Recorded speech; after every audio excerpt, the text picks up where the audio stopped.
하나님 사랑합니다. 하나님, 오늘 우리가 하나님을 사랑하는 마음으로 이 자리 가운데 모였습니다. 하나님, 시간 앞에서 하나님의 마음을 나누는 자는 부족하오나 이 시간 성령께서 함께 하셔서 듣는 모든 자들이 하나님의 음성 듣는 시간 되게 하여 주시옵소서. 온전히 하나님만을 신뢰하며 예수 그리스도의 이름으로 기도드립니다. 아멘. 잠시 저의 소개를 하고 시작을 하도록 하겠습니다. 저는 어렸을 때 모태신앙 집에서 자랐습니다. 어머니 아버지가 두 분 다 하나님을 섬기는 분이셨습니다. 그런데 놀라운 것은 두 분 다 하나님을 섬긴다고 해도 모든 가정, 대부분의 가정이 그렇다시피 믿음의 온도 차이가 있습니다. 저희 어머니는 새벽 기도하시고 날마다 하나님께 무릎 꿇는 분이었고, 아버지는 칠 거 다 치고 마실 거 다 마시는 그러한 크리스찬이었습니다. 그렇기 때문에 아버지는 밤새도록 치시다가 주일날 딱 예배 자리에 꼴이 나시고, 어머니는 그걸 참을 수가 없고 이러한 집안이었습니다. 그런데 어느 날 제가 아버지를 딱 이렇게 보는데 아버지가 믿음은 없는 것 같은데 열정은 있으신 거예요. 굉장히 열심이신 분 있잖아요. 여러분 이 교회에는 없겠지만은 믿음은 없는데 열정적인 분이셨어요. 그러다 보니까 모든 일을 최선을 다하는데 믿음은 없으세요. 그래서 저희가 어렸을 때 다녔던 교회가 감리교회였는데 아버지께서 그 열정으로 30대 초반에 권사 직분을 받으셨어요. 그러니까 좀 교회가 잘못된 건지 아무튼 그렇습니다. 그래서 제가 어렸을 때 보면 아버지는 늘 열심히신 분이고, 그러나 생활과 삶은 전혀 신앙과 상반되인 그러한 분이셨습니다. 그런데 그렇게 열정적으로 어머니하고 아버지가 한 교회를 섬겼는데 그 교회를 한 17년, 15년을 섬겼을 때 교회에서 문제가 생겼습니다. 그 문제는 뭐였냐면 목사님하고 장로님하고 편이 나눠져서 교회가 분열되게 생긴 거예요. 그렇게 되면서 저는 어떤 이유인지 초등학교생이었기 때문에 몰라서 왜 이렇게 싸우는 건지 이유도 몰랐고, 그리고 왜 매일마다 이러한 불화와 안 좋은 일이 일어나는지 전혀 알지 못했지만 저도 모르게 그 교회를 나오게 되었습니다. 그 아무것도 모르는 그런 입장에서 부모님께 우리는 왜 교회에 남아있는 쪽이 아니라 나오는 쪽에 있는 거냐고 얘기했지만 사실 그때는 이해가 잘 되지 않았습니다. 다만 제가 부모님을 봤을 때의 모습은 아버지하고 어머니는 그 교회의 모든 일평생을 헌신하셨기 때문에 아버지는 얼마나 스트레스가 심하셨는지 가만히만 있어도 코피가 뚝뚝뚝 오시고, 그리고 편두통이 너무 심하신 모습을 제가 보았습니다. 어머님은 얼마나 화가 많이 나셨는지 그 분노함이 참을 수가 없어서 이번 기회에 성당으로 옮기자 이러한 얘기까지 하실 정도로 저희 가정 가운데 정말 힘든 시간들을 보냈습니다. 그때 저희 아버지 친구 중에 한 분이 아버지한테 한 훈련 프로그램을 소개하면서 그렇게 힘든다고 한다면 이 훈련을 좀 받아봤으면 좋겠다라고 해서 94년도 5년도쯤이었는데 훈련 프로그램을 하나 소개를 해주셨어요. 그게 뭐였냐면 예수전도단이라는 데서 하는 DTS라고 하는 훈련이었어요. 그래서 아버지께서 직장인 DTS라는 것을 그 당시에 서울에서 받으셨어요. 저는 그래서 아버지 이거 어떻게 하는 거예요? 라고 여쭤보니까 금요일날 회사 끝나고 나서 밤 늦게까지 훈련받고 토요일은 하루 종일 훈련받는 그런 프로그램이라는 거예요. 어떤 게 이루어지는지도 몰랐고 잘 몰랐어요. 근데 어느 날 아버지께서 저희 형제들에게, 제가 연년생이어서 동생이 있는데 1살 어린 동생이 저희한테 찾아오더니 뭐라고 하시냐면 이렇게 말씀을 하시는 거예요. 내가 훈련을 받으면서 깨달은 게 있는데 너희 두 형제한테 용서를 구할 게 있다는 거예요. 아버지 무슨 용서를 구합니까? 그랬더니 어린 시절에 체벌했던 거, 그리고 인격적으로 하지 못했던 모든 부분에 대해서 용서를 구한다는 거예요. 저는 사실 저희 또래 부모님이 그렇게 얘기하기가 쉽지 않음에도 불구하고 아버지께서 그렇게 말씀을 하셨어요. 저희 또래라는 건 제가 벌써 한국 나이로 여러분 어떻게 보실지 모르겠지만 40살입니다. 놀라신 분들 감사드립니다. 복 받으세요. 네. 그래서 아버지께서 그거에 대해서 용서를 구한다고 이야기하셔서 저희가 아버지 괜찮습니다라고 하고 용서합니다 하고 안고 울고 기도했던 그러한 기억이 나요. 제가 그때 느꼈던 거는 이 단체가 굉장히 좋은 것 같다. 그리고 나서 저희 집안에 체벌이 없어졌습니다. 그 순간부터 무언가를 잘못하면 하나님 앞에서 무엇을 잘못했는지 방에 들어가서 30분 동안 생각하고 나오라는 거예요. 그래서 내가 이런 걸 잘못했습니다, 용서해 주세요라고 하면 사랑하고 축복하고 용서하고 안고 기도해 주고 끝나는 거예요. 그런데 잘못한 게 없는 것 같은데요, 그럼 다시 들어가라고 합니다. 그렇게 한 3번 정도 했는데도 불구하고 계속 잘못한 게 없다 그러면 그때는 이제 매를 맞는 겁니다. 근데 그거는 매를 맞아도 제가 저를 봐도 싼 것 같아요. 그게 억지기 때문에. 그래서 저희 집이 그때부터 체벌이 거의 사라졌어요. 아버지께서 거기서 모든 회복이 다 되시더니 어떤 일을 하시냐면 그러시는 거예요. 아버지가 상처받았던 그 교회에 목사님을 찾아가겠다는 거예요. 아니 이미 나왔는데 그 목사님을 왜 찾아갑니까? 그랬더니 아무리 누가 잘못했고 잘했고를 떠나서 그 과정 가운데서 잘못했던 부분을 그 목사님께 용서를 구하고 오겠다는 거예요. 아니 이미 나왔는데 왜? 그렇지만 아버지께서 가셨어요. 그리고 용서를 구하고 죄송하다고 하고 그리고 나오셨어요. 제가 그걸 보면서 사람이 저렇게 달라질 수 있구나. 나중에 아버지께 여쭤보니까는 그 시간에 하나님을 인격적으로 처음 만났다는 거예요. 그리고 나서 아버지께서 얼마나 은혜를 받으셨는지 그 다음에 그 단체에 간사님으로 스텝으로 위탁을 하셨어요. 어머니도 훈련을 받으시고 저희는 그 단체에서 진행하는 어린이, 당시에 킹스키즈라고 했었는데 훈련을 받았어요. 근데 어린이 훈련도 되게 힘들었던 게 한 달 동안을 거의 합숙을 시키는 거예요. 아침에 몇 시에 기상을 시키냐면 6시에 깨워서 찬양을 하고 묵상을 그 꼬맹이들을 데리고 시키고 나서 예배를 막 3시간씩 드립니다. 그래서 뭐 거의 뭐 그렇게 하루에 프로그램이 있다 보니까는 그리고 뭐 가지고 있는 재정들 있다고 한다면 오늘 하나님 앞에 다 내놓지 않으면 하나님 안 부어주실 거니까 갑자기 돈도 다 내놓으라는 거예요. 그러니까 아무튼 간에 그러니까 믿음으로 아무튼 그때 훈련을 받았던 기억이 나요. 그리고 어머니 아버지께서 훈련을 받으시고 아버지가 어느 날 그러는 거예요. 이번에는 아빠 간사로 위탁하면서 섬기게 돼서 전도 여행을 가게 되었다고 하시는 거예요. 저는 그때까지만 해도 전도 여행이 잘 뭔지 몰랐어요. 근데 보니까 어디로 가세요? 그러니까 인도로 가신다는 거예요. 들어보니까 지역이 들어보지 못했던 지역이에요. 여러분 아시겠지만 들어보지 못했던 지역이면 한국인들이 거의 없습니다. 그래서 거기를 가신다는데 당시 95년도였는데 저한테 뭔가 이렇게 A4 용지로 되어 있는 뭐 한 장을 주시더라고요. 근데 지금 보니까 그게 기도 편지였어요. 그 일러스트나 포토샵을 못 하셔서 한글로 타이핑을 하시고 사진도 어떻게 넣는지 모르셔서 실물 사진을 출력해서 붙였어요. 저희도 여러분 그런 시절이 있지 않았습니까? 그래서 제가 그걸 받고 아버지를 위해서 일주일 동안 기도했습니다. 그리고 아버지께서 단기 선교가 끝나고 오셔서 저희한테 하신 말씀이 뭐냐면 우리 가정은 앞으로 선교사를 후원하는 가정이 될 거라고 얘기를 하시는 거예요. 그래서 아버지께 아버지 선교사님이 누군지 얘기해 주세요 라고 했더니 선교사님은 이 땅에서의 영예와 이 땅에서의 누릴 수 있는 모든 것들을 버리고 하나님 나라와 열방을 위해서 온몸을 다 헌신한 분이라고 얘기하는 거예요. 그러면은 그분들은 뭐 어디서 월급이 나오나요? 그런 게 없다는 거예요. 그럼 신학을 하나요? 한 분도 있고 안 한 분도 있다는 거예요. 그렇군요. 진짜 힘들겠네요 라고 하면서 우리 그럼 얼마 후원해요? 라고 여쭤보니까 앞으로 한 달에 5만 원씩 한다는 거예요. 그래서 뭐 큰 감흥은 없었습니다. 그런가 보다 하고 지나갔어요. 근데 저희 가정 가운데 놀라운 일이 생겼습니다. 그 다음 연도부터 어머니하고 아버지가 계속 단기 선교를 매년마다 나가신 거예요. 그 다음 연도는 케냐를 가셨는데 케냐 어디 가세요? 그러니까 또 못 들어본대요. 이시올로라는 데예요. 아니 나이로비는 들어봤어도 이시올로는 어딘지. 그래서 생소한 지역은 거의 한국인들이 없는 데잖아요. 가갖고 또 보더니 저 선교사님도 꼭 후원해야 된다는 거예요. 그래서 선교하는 그 가정이 2가정으로 늘어났어요.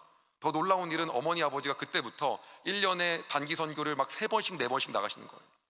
어느덧 저희 집안에서 후원하는 선교사님이 한 16가정 정도가 됐어요. 근데 그 당시에 그 액수가 사실은 어떤 분은 3만 원, 2만 원, 5만 원이었지만 그게 그렇게 작은 액수는 아니었습니다.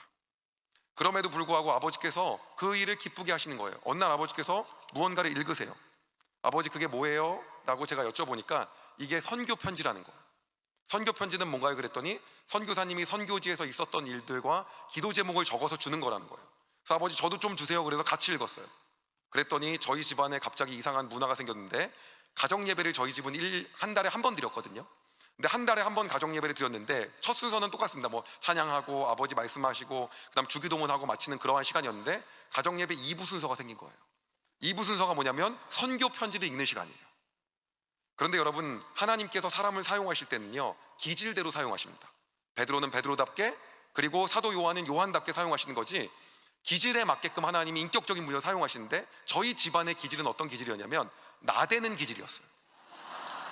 그러다 보니까 은혜를 나누라 그러면 오디오가 비지가 않아요. 계속 서로 말을 하려는 거예요. 그래서 말을 서로 하려면 돈을 내고 말을 해라고 하는 그런 분인 거예요. 어떤 집안은 조용한 데 있지 않습니까? 저희 집안은 말을 서로 하고 싶은 그러한 문화의 집안이어서 그러다 보니까는 이 선교 편지를 읽는데 조용히 읽으라 그러면 저희 집은 은혜가 안 되는 집안입니다. 그거를 마치 성경 봉독하는 것처럼 돌아가면서 단락을 나눠서 소리내서 읽어야 되는 거예요. 아버지께서 승원이는 어디까지, 동생은 어디까지, 재원이는 어디까지 이렇게 나눠주면 우리가 그거를 소리내서 읽었어요.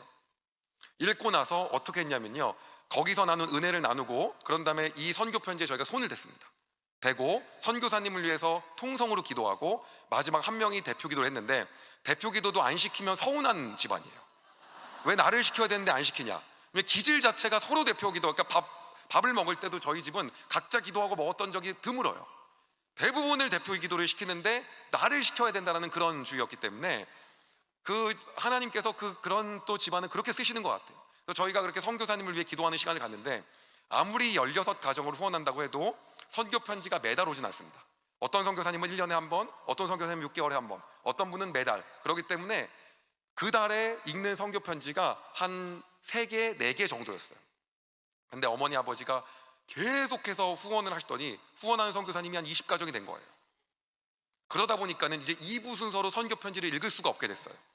아버지께서 뭐라고 말씀하시냐면, 아예 우리 가정이 하루 날을 잡아서 여행을 가서 하루 종일 읽자는 거예요. 읽지 못한 거는. 그래가지고 제가 아버지께 알겠습니다 근데 아버지께서 저희를 꼬시는 방법이 있었어요. 그 방법은 뭐였냐면, 오전에는 니네가 원하는 거 해줄게. 그래서 오전에 저희가 막 놀이동산 가고 싶다, 유적지 가고 싶다 그러면 그거를 저는 나중에 알았는데, 아버지가 나중에 말씀하셨는데 그 준비를 한 달 동안 하셨다는 거예요. 그래서 저희가 가족끼리 그렇게 여행을 갔습니다. 갔는데 정말 놀라운 건 뭐냐면, 그냥 오전에 놀고 오후에 알아서 하고 알아서 기도하고 끝날 줄 알았는데 아버지 서류 가방이 이렇게 나오는 거예요. 이만큼 뭉치가. 그게 바로 저희가 2부 순서 때 읽지 못했던 기도 편지였어요. 그거를 다 읽는데 그때는요, 시간이 무제한이잖아요. 끝나고 학원 가야 되는 것도 아니기 때문에 이미 그 숙소에 간 거기 때문에 뭐 콘도나 펜션에 들어갔을 거 아니에요. 거기서 이제 그거를 하는데 아버지께서 그 선교지에 가서 선교사님을 만나고 느꼈던 감동까지 얘기하니까 시간이 끝이 없는 거예요. 그리고 손대고 같이 통성으로 기도합니다. 마지막 사람 한 명 기도하고 다 끝났더니 새벽 2시인 거예요. 여러분, 교회 수련회도 그렇게까지 거의 안 하지 않습니까? 그리고 두 번째 날이 됐어요. 두 번째 날이 돼서 저희가 어떻게 했냐면, 이제 또 오전에는 재밌게 놉니다. 놀고 신나게 하다가 한 6시쯤에 또 저희 이제 숙소에 들어와요. 들어오면은 어머니 아버지께서 이제는 알아서 이제 둘째 날 할 거 없으니까 놀아라라고 할 줄 알았더니 아버지께서 또 무슨 A4 용지를 꺼내세요. 나눠주더니 이번 연도 각자의 기도 제목을 10개씩 쓰라는 거예요.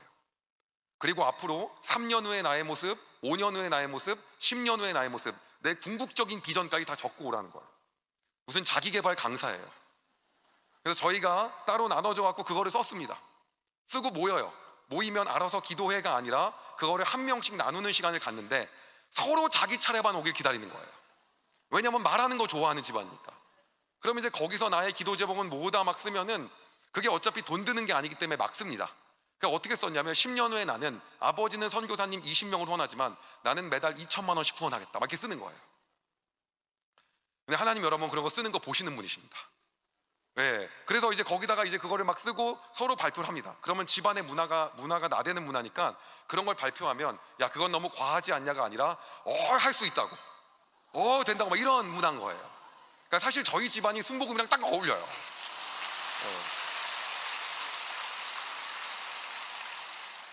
그런데 전부 다 어울리는 건 아니에요. 저희 어머니는 아주 현실적이어서 표정이 좀 안 좋아요. 왜? 너무 허황되게 얘기한다는 거죠. 현실적이지 않게. 근데 어쨌든 간에 저희는 그걸 다 얘기하면요, 한 명이 끝나고 나면 한 명을 가운데다 넣습니다. 그리고 손을 대요. 어깨에다 손을 대고 손을 댄 다음에 가족을 위해 기도하는데, 가족 기도는 선교사님 기도랑 좀 달라요. 그 10가지 기도 제목과 비전을 놓고 나서 저희가 소리내서 기도하고, 또 저희 집 특징이 나대는 집안이니까 막 방언으로 기도하고 하는 거예요. 여러분 식구가 10식구가 아니라 4명입니다. 예, 그래서 한 명 넣고 3명에서 기도하고, 그리고 대표 기도를 다 합니다. 대신 예수님의 이름으로 기도드렸습니다 아멘은 맨 마지막 사람이 하는 걸로. 맨 마지막 사람은 좀 더 길게 기도합니다. 그리고 끝나고 나면 또 저희가 예수전도단 훈련을 다 받았기 때문에 거기서 끝나지 않고 무릎 꿇었다가 일어나는 순간 저희가 축복송을 불러요. 때로는. 예, 그래서 축복까지 부르고 사랑하고 축복한다고 하고 나면 한 명 순서가 끝나는 거예요. 그렇게 4명을 다 하면 또 이것도 거의 밤 12시예요. 그럼 둘째 날 집회가 끝난 거예요. 그리고 그 다음날 아침이 되면 밥 먹고 나서 이제 저희가 어떻게 됐냐면 집으로 갔어요. 근데 놀라운 건 어떤 거냐면, 여러분 이거를 저희가 나중에는 가족 여행이 아니라 이게 가족 수련회다, 수련회. 그래서 가족 수련회라고 이름을 붙였어요. 근데 더 그것이 저희가 중학교 때 시작을 했는데 더 아름다운 일은 뭐냐면 지금까지도 하고 있다는 거예요.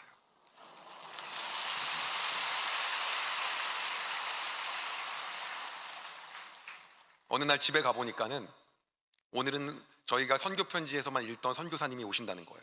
아, 그러시군요. 그래서 제가 선교사님이 오늘 오시는구나 라고 하는 그런 기대하는 마음으로 갔어요.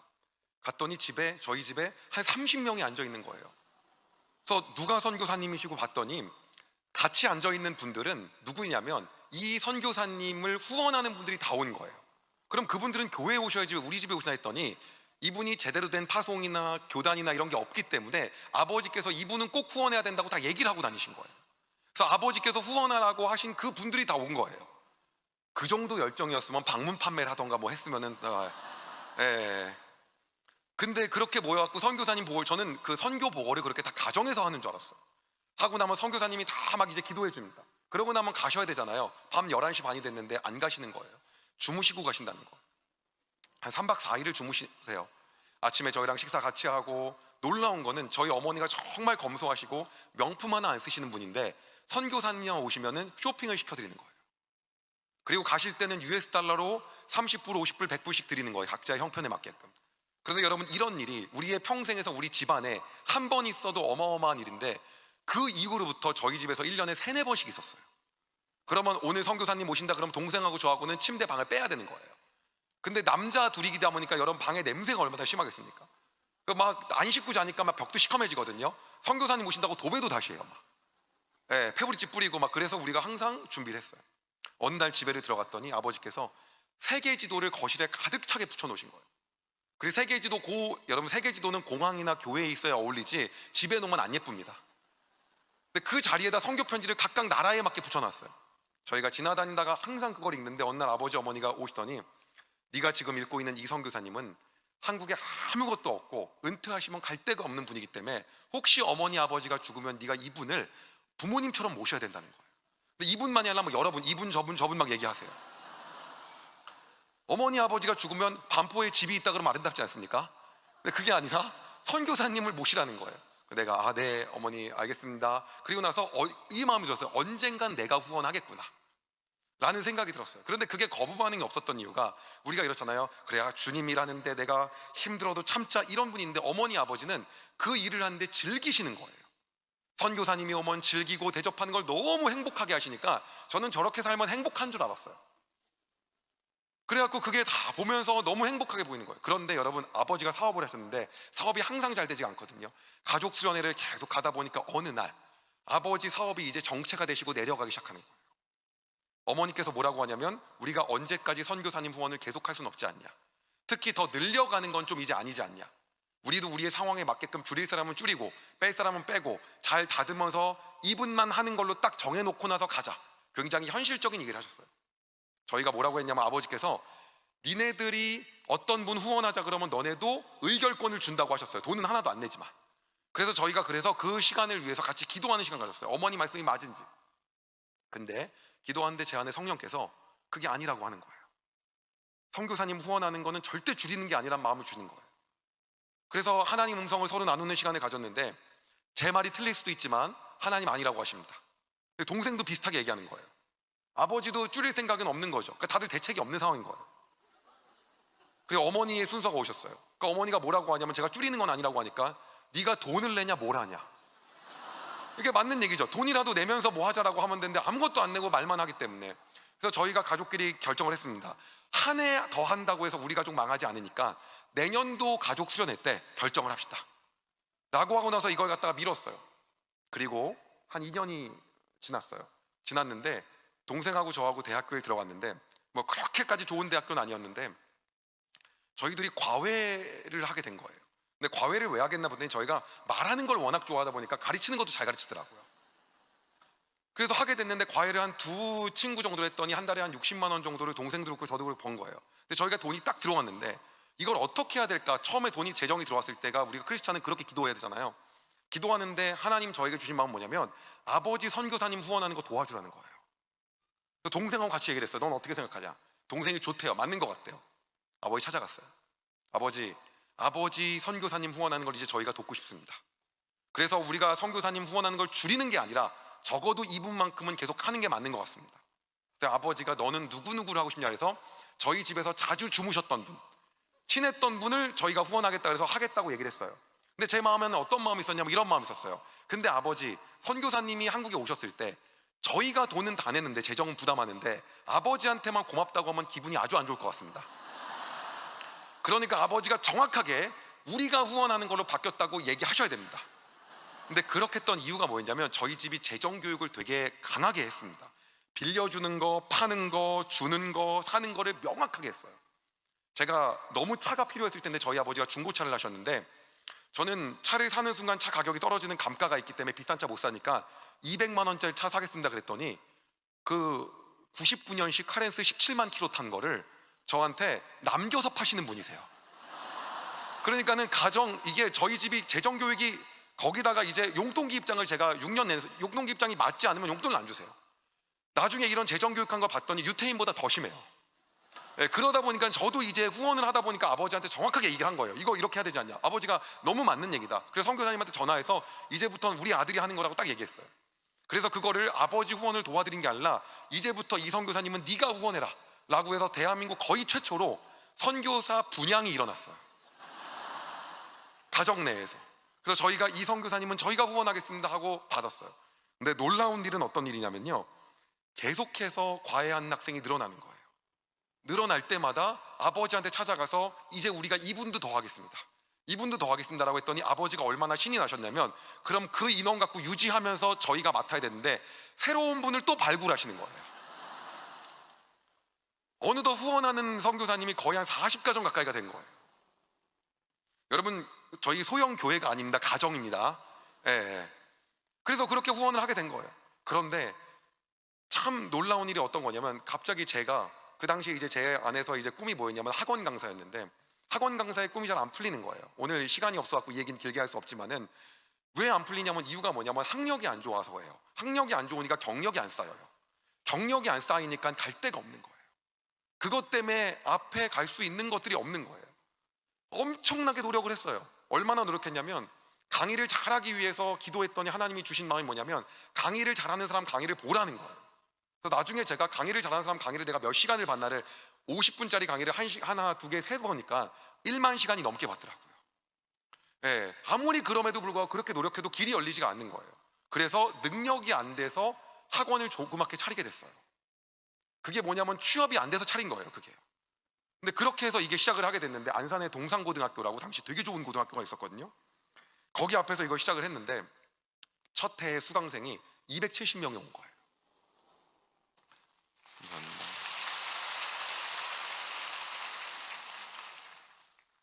그래서 아버지께 제안을 했어요. 아버지, 이제 아버지 사업보다 동생하고 저하고 같이 했기 때문에 저희가 더 잘 되는 것 같으니까 더 이상 선교사님 후원을 이런 식으로 하지 말고 가족 선교 통장을 만드십시다. 그래서 제가 한 달에 200만 원씩, 그리고 동생이 100만 원, 아버지는 50만 원만 넣으십시오. 그럼 350만 원으로 우리가 선교사님 후원할 거 기본적인 한 200만 원 돈 되는 거는 기호 고정으로 나가고, 남은 150만 원은 모이면 기도하면서 하나님 마음 주신 곳에 흘려보내는 게 좋을 것 같습니다. 그래서 교회 선교 통장이 아니라 가족 선교 통장이 생겼어요. 너무 놀라운 건 뭐냐면 270명 수강생 중에서 120명이 졸업을 해서 150명 갖고 그 다음 연도를 학원을 맡게 되었는데요, 그 다음 연도에 수강생이 660명이 된 거예요.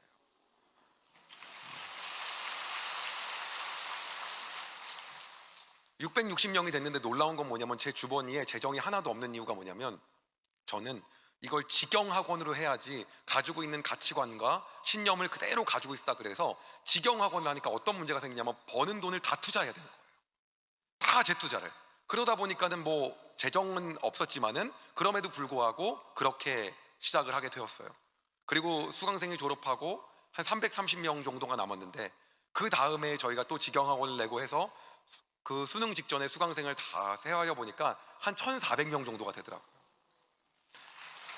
네. 한 700명 정도가 남았어요.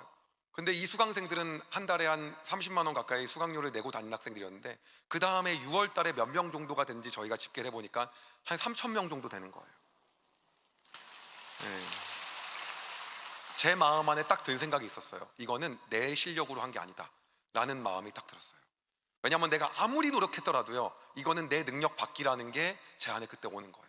그래서 기도하기 시작했어요. 하나님, 아버지 어머니를 그냥 보고 선교사님 후원하는 걸로 자랐는데 이제는 내가 하나님 앞에 어떻게 서서 하나님 앞에 어떻게 살아야 됩니까? 근데 잘 어떻게 해야 될지 모르겠더라고요. 그래서 우선적으로 우리가 3,000명의 수강생이 있으니까 선교사님을 너무 후원하고 싶은데, 선교사님을 후원하게 되면 그러면 선생님들도 그렇고 학생들도 그렇고 선교사가 개념이 어렵고 뭔지 잘 모르니까 후원은 하되 현지에서는 복음으로 재정을 나눠주고 케어하고 선교하는 곳에 후원하면 좋겠다 해서 그런 NGO들을 저희가 한번 찾아봤어요. 물론 잘 모르기 때문에. 그래서 딱 보니까 대략적으로 기아대책기구랑 월드비전하고 컴패션에 일단 100명씩 해보자. 그래서 전화해서 100명을 후원한다니까 또 안 믿어요. 예. 그래서 저희가 거꾸로 얘기를 해가지고 300명의 아동을 결연하기로 했어요. 그리고 하나님이 원하시는 것이 사실 뭔지는 잘 몰랐어요. 그럼에도 불구하고 저한테는 재정이 없었어요. 왜냐하면 직영학원을 하다 보니까 버는 돈을 다 재투자한 거예요. 그 다음에 수강생을 저희가 한 7월 달에 다시 보니까 한 7,000명 가까이 있는 거예요.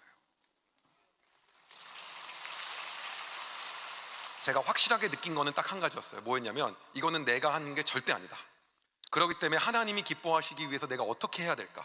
그런데 어렸을 때 어머니 아버지께서 선교사님을 방에 모셔서 주무시게 하시고 대접하시고 그게 떠오르는 거예요.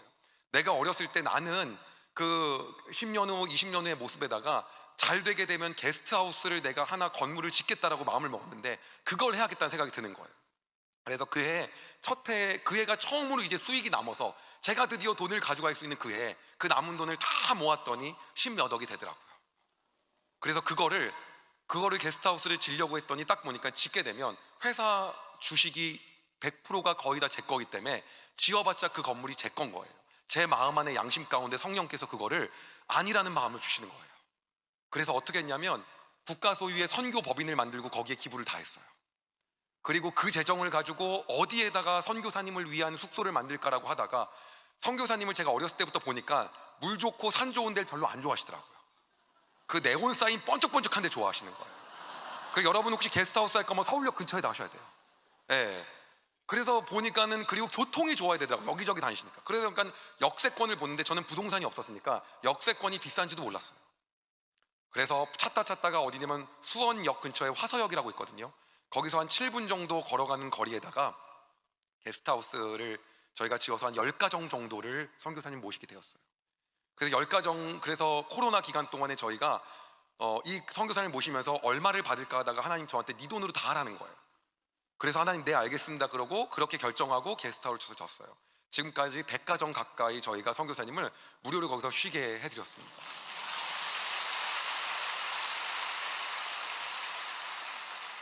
놀라운 일은 이렇게 아름다운 일을 하고 나면 하나님께서 복을 주시고 선물을 주셔야 되는데 있는 돈을 다 기부한 건데 세금이 나오는 거예요. 예, 뭐 사업하시는 분들은 무슨 얘기인지 아마 아실 거예요. 그게 100%가 공제가 다 되는 부분이 아니기 때문에 그래서 없는데 뭐 그 다음 연도에 내야 되지 않습니까? 이제 그렇게 하게 된 거죠. 제가 여러분 어떻게 보이실지 모르겠지만 그 멍청한 거하고 순수한 거 사이에 있습니다. 예, 좀 약간 그래요. 그래서 그거를 했어요. 그리고 나서 이제 결혼한 아동은 7,000명이니까 700명이 됐잖아요. 제가 당시에 다니고 있었던 교회가 수원에 있는 수원성교회라고, 저희 담임 목사님이 저희가 학원을 개원할 때마다 개원 예배를 다 드려주셨어요. 그래서 목사님 거의 그 예배가 거의 복음을 전하는, 왜냐면 믿지 않는 사람들이 너무 많이 오기 때문에 거의 부흥의 수준이었었는데, 목사님이 어느 날 저에게 오더니 그러시는 거예요. 뭐라고 하냐면, 그러다가 수강생이 줄면 그럼 그거 어떻게 하려고 하냐 했더니, 하나님이 원하시면 줄겠죠. 그럼 결혼하던 걸 줄면 줄겠는데 뭐 하나님이 그렇게 하시겠습니까? 라고 했더니 목사님이 네 믿음이 나보다 나은 것 같다라고 하고 가시더라고요. 그리고 제 마음 안에 딱 그 마음이 있었어요. 하나님을 위해서 어떻게 살아야 되는 건가? 잘 모르겠는 거예요. 게스트하우스까지 졌는데 그 다음은 어떻게 살까? 남들이 막 얘기를 합니다. 뭐 돈을 조금 벌다 보니까 막 여러 가지 세상적인 얘기들을 많이 하지만 제 안에서는 어떤 마음이 있었냐면 하나님을 위해 어떻게 살아야 되는지를 고민하는 게 더 중요한 일이었어요. 근데 하나님이 제 마음 가운데 그 마음을 딱 주시는 거예요.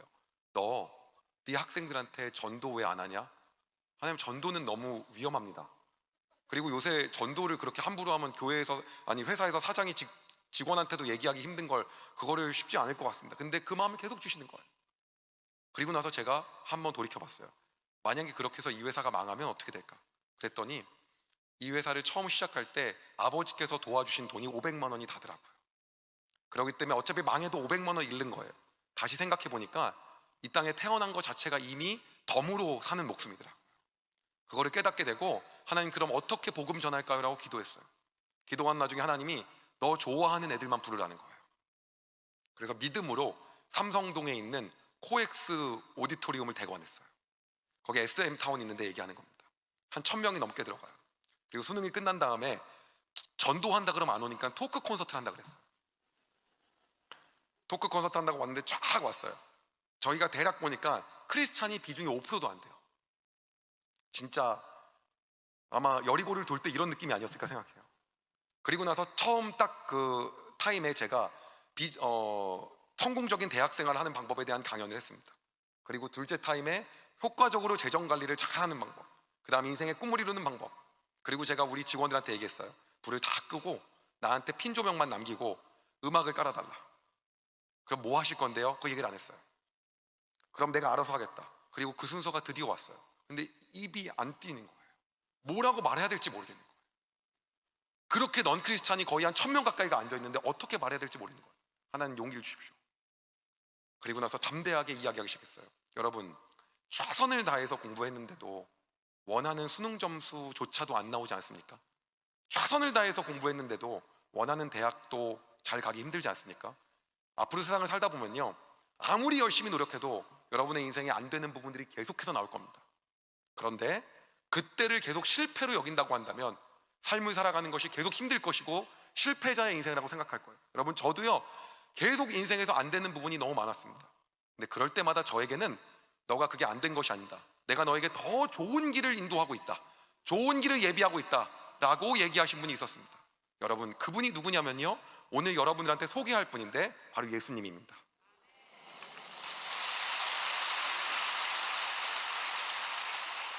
그랬더니 이제 쑥덕쑥덕 거리는 거예요. 지금 우리한테 전도하는 거야 막 그러고 있어요. 그리고 이제는 이미 뱉었기 때문에 신나게 이제 얘기하기 시작했어요. 그때부터는 여러분, 혹시 제가 여기서 어떠한 강좌를 판다거나 수강을 신청하라 그러면 저한테 이득이 되는 거지만, 여러분이 예수님을 여러분의 인생의 동반자로 하냐 안 하냐는 저한테 아무런 득이 되지 않지만 얘기하는 거면 이건 진정성이 있는 거 아닙니까? 그렇다고 한다면 여러분, 방법이 있습니다. 저 선생님이 만난 그 예수님을 나도 인생에서 함께하는 분으로 나도 모시고 싶다라고 한다면 그건 돈이 드는 일도 아니고 시간이 드는 것도 아니고 주변에 십자가가 많으니까 어디든 들어가면 여러분에게 그 방법을 알려줄 겁니다. 그리고 얘기하기 시작했어요. 그런 다음에 여러분의 삶을 축복하고 앞으로 여러분의 인생은 계속된 실패가 아니라 그 예수님께서 여러분을 더 좋은 길로 인도하실 것입니다 하고 나서 그 아이들을 위해서 기도해 줬는데 어렸을 때부터 대표 기도만 해갖고, 대본 쓰지 않고 5분 동안 하게 되더라고요. 그리고 내려왔어요. 내려왔는데 저에게 편지가 많이 왔는데 나온 편지가 뭐였냐면 이런 내용이었어요. 5살 때 교회 다니고 한 번도 안 갔는데 이제 가려고 합니다. 그리고 엄마가 그렇게 가라고 했는데도 안 갔는데 이제는 같이 가려고 합니다. 그리고 기독교가 이런 데인 줄 몰랐습니다. 그리고 어떤 친구는 이래요. 이번 주에 선생님 말씀도 듣고 주일날 교회 갔다 와서 목사님 설교를 듣고 왔습니다. 그런데 선생님의 설교가 더 은혜가 됐습니다.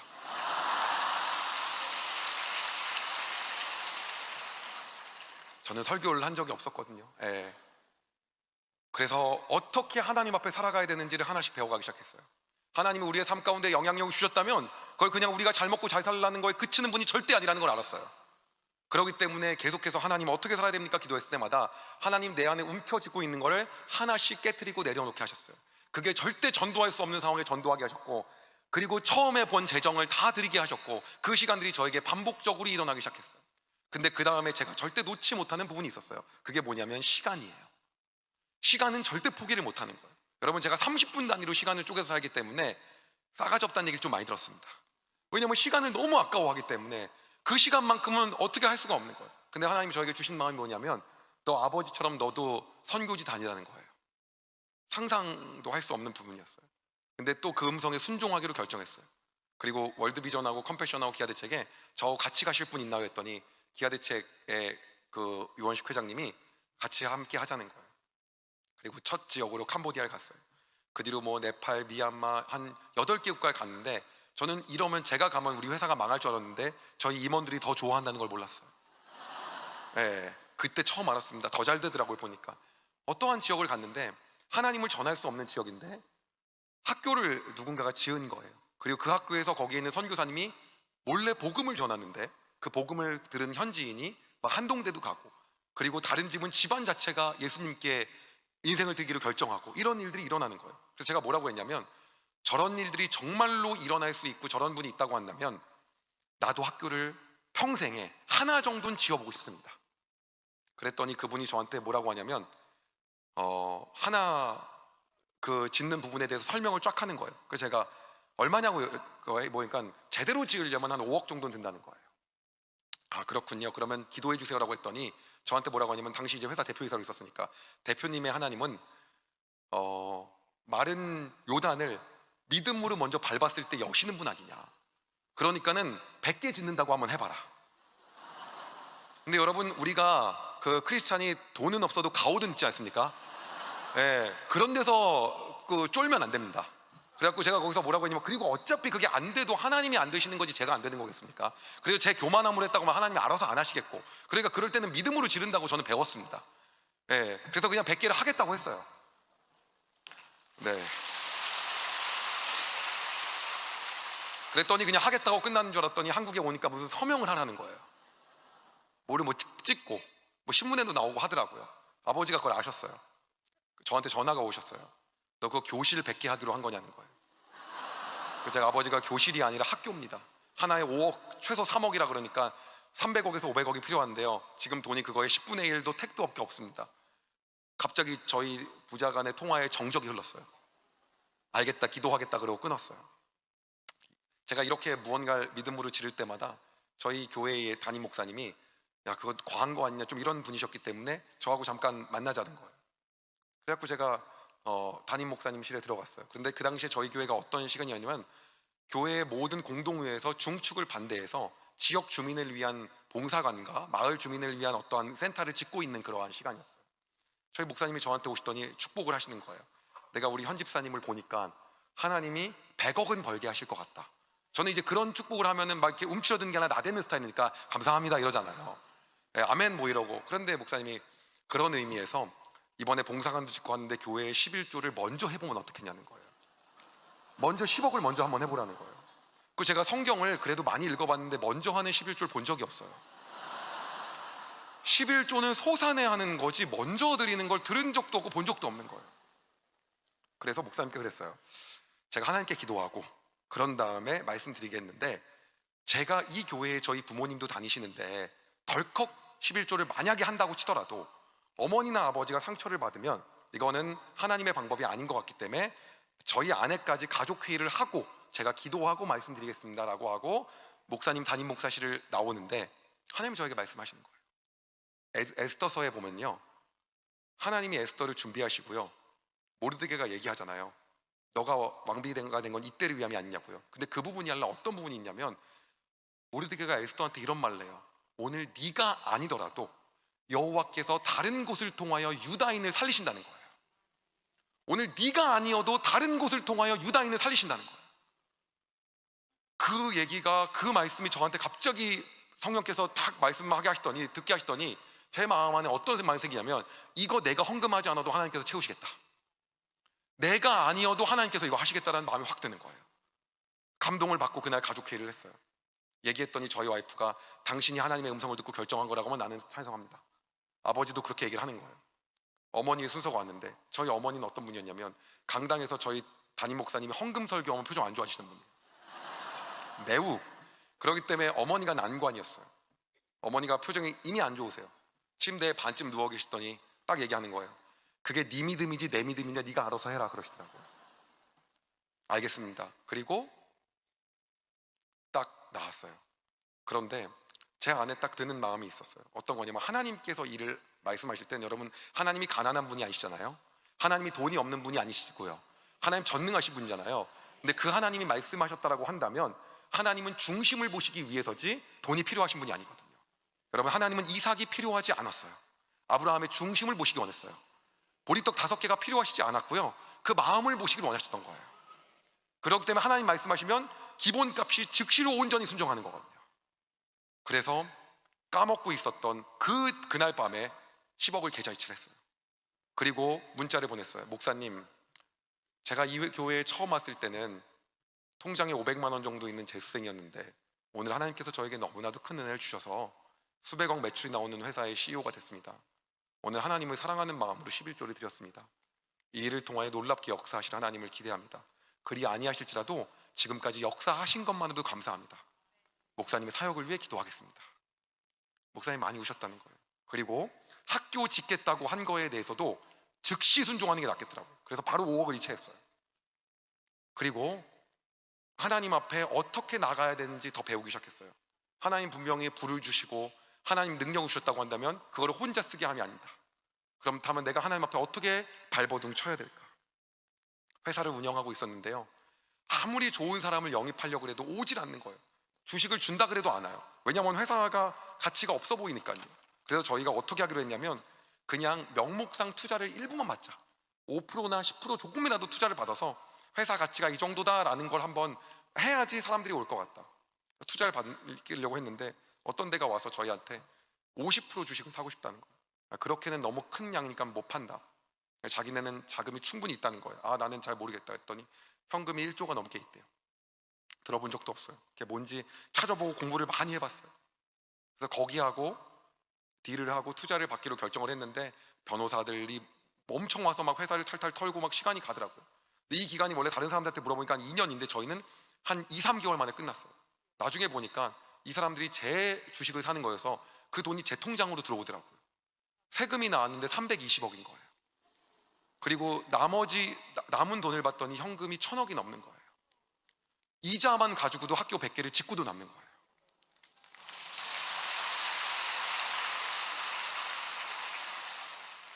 그래서 카메룬과 우간다와 가나와 키르기스탄과 캄보디아와 파키스탄 가서 현재 6호 학교까지 짓고 그 안에서 저희가 복음을 전하는 일들을 하고 있습니다. 여러분, 우리 하나님은 가난하신 분이 아니세요. 하나님은 돈이 필요하신 분이 절대 아니세요. 오늘 여러분에게 도전하고 싶은 것이 있어요. 하나님은 여러분이 아니어도 하나님의 역사를 이뤄가시는 분입니다. 제가 아니어도 하나님의 일을 다 하시는 분입니다. 그럼에도 불구하고 하나님 여러분과 함께 하자고 오늘 이 밤에 말씀하신다고 한다면 그분께 여러분 안에 있는 움켜쥐는 것을 과감하게 여시기 바랍니다. 여러분이 상상을 뛰어넘을 정도로 하나님 여러분의 삶을 역사하실 것입니다. 하나님 저에게 얘기하시는 거예요. 너 그렇게 강의 잘하고 10,000시간 동안 듣고 했는데 그거 가지고 쉽게 성경 좀 가르쳐라. 그래가지고 아주 쉽게 성경을 가르쳐갖고 제가 그냥 재미삼아 올렸는데 창세기를 3시간 동안 했는데 조회수가 95만이 나오더라고요. 그래서 여러 목사님의 감수를 받으면서 요새는 성경을 가르치고 그리고 쉽게 풀어서 1독 한 번도 해보지 못한 사람들에게 그걸 하게끔 하는 그러한 유튜브 채널을 운영하고 있습니다. 여러분 감사합니다. 여러분 하나님 기대하십시오. 그분이 여러분에게 여러분의 재능을 요구하시거나 아니면 재정, 시간 그리고 자녀, 여러분 안에 내려놓지 못했던 그것을 내려놓는 순간 하나님께서 여러분의 삶을 놀랍게 역사하실 것입니다. 여러분 우리의 하나님은요 절대 가난하신 분이 아닙니다. 우리의 하나님은요 여러분이 없어도 제가 없어도 하나님의 역사를 다 이루어 가시는 분이십니다. 그런데 오늘 그분이 여러분의 삶 가운데 여러분이 움켜쥐고 있는 그것이 자녀입니까? 아니면 여러분의 재정입니까? 여러분의 시간입니까? 아니면 재능입니까? 아니면 그 외에 어떠한 여러분의 환경이십니까? 하나님 그걸 요구하신다고 한다면 하나님 것이 필요한 분이 아니라 여러분께서 하나님 앞에 마음을 드린 걸 통하여 여러분의 삶을 통하여 하나님의 역사에 여러분을 끼워주시기 위함임을 기억하시기 바랍니다. 우리가 이 시간 이렇게 한번 기도합시다. 하나님 이 시간 내 안에 내가 움켜쥐고 있는 그걸 하나님께 내려놓습니다. 하나님 내가 알량하게 가지고 있었던 그것들을 하나님께 이 시간 온전히 내려놓습니다. 주님 내 삶을 통하여 하나님의 방식으로 역사하여 주시옵소서. 하나님의 역사의 대업에 내가 참여하길 원합니다. 주님 내가 가지고 있는 것이 아무것도 아님을 고백합니다. 주님 이 시간 내 안에 가지고 있는 그것들을 하나님께 내려놓아 나아가오니 주님 역사하여 주시옵소서라고 이 시간 우리가 주여 한번 부르고 함께 기도하겠습니다. 주여.